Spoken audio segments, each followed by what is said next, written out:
As you've seen in prior hearings, President Trump's Justice Department, his White House staff, and his campaign officials were repeatedly telling him that there was no evidence of fraud sufficient to change the outcome of the election. And last week, we conducted an 8-hour interview with President Trump's White House counsel, Pat Cipollone.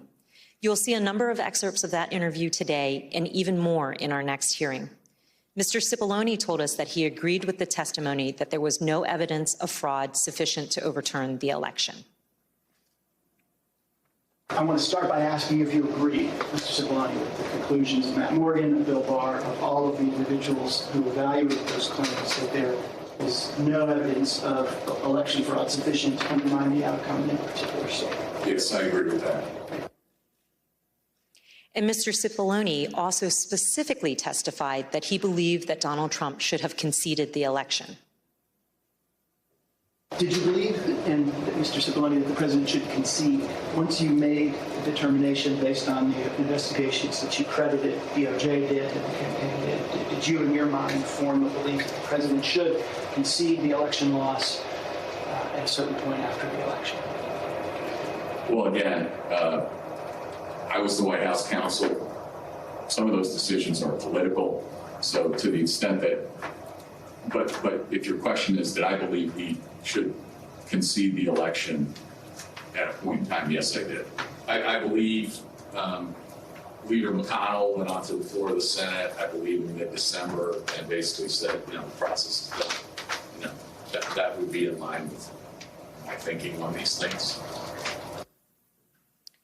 As Attorney General Bill Barr testified, December 14th should have been the end of the matter.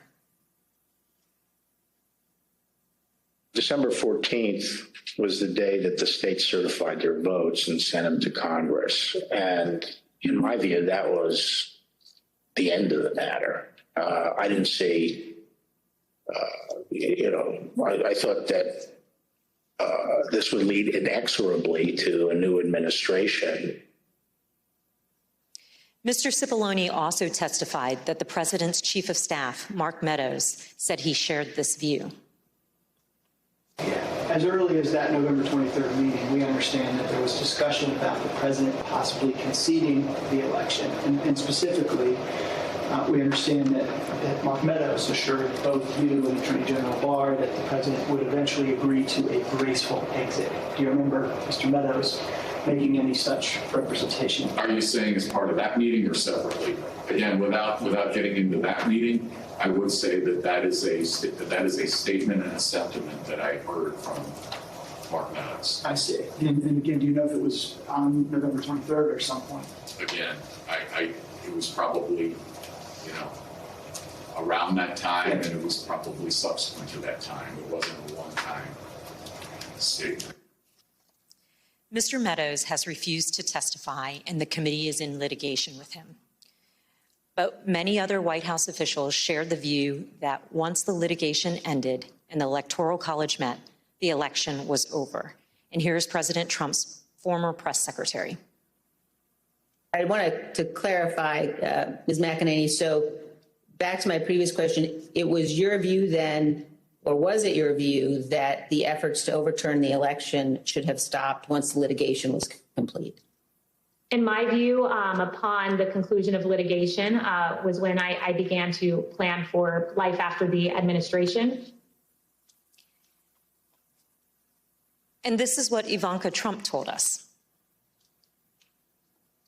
December 14th was the day on which the Electoral College met, when these electors around the country met and cast the electoral votes consistent with the popular vote in each state. And it was obviously a public proceeding or a series of proceedings that President Biden had obtained the requisite number of electors. Was that an important day for you? Did that affect sort of your planning or your realization as to whether or not there was going to be an end of this administration?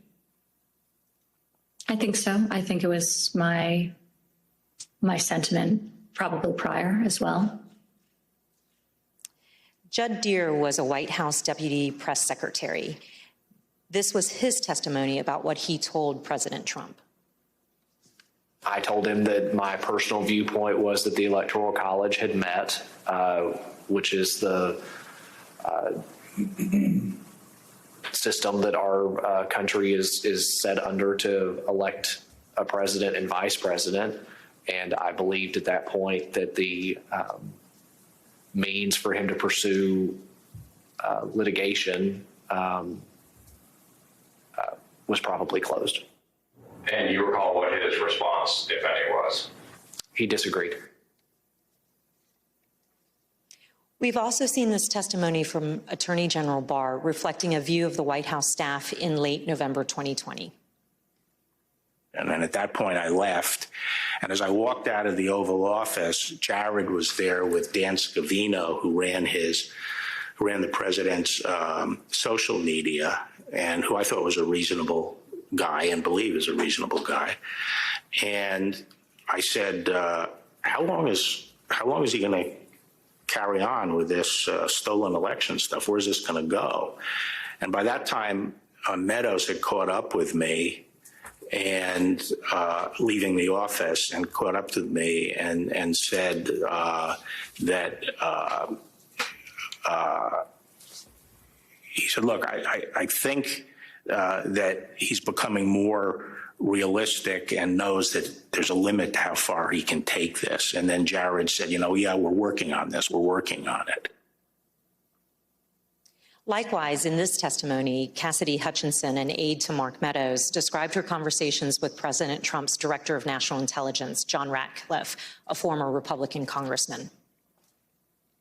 He had expressed to me that he was concerned that it could spiral out of control and potentially be dangerous, either for our democracy or the way that things were going for the 6th.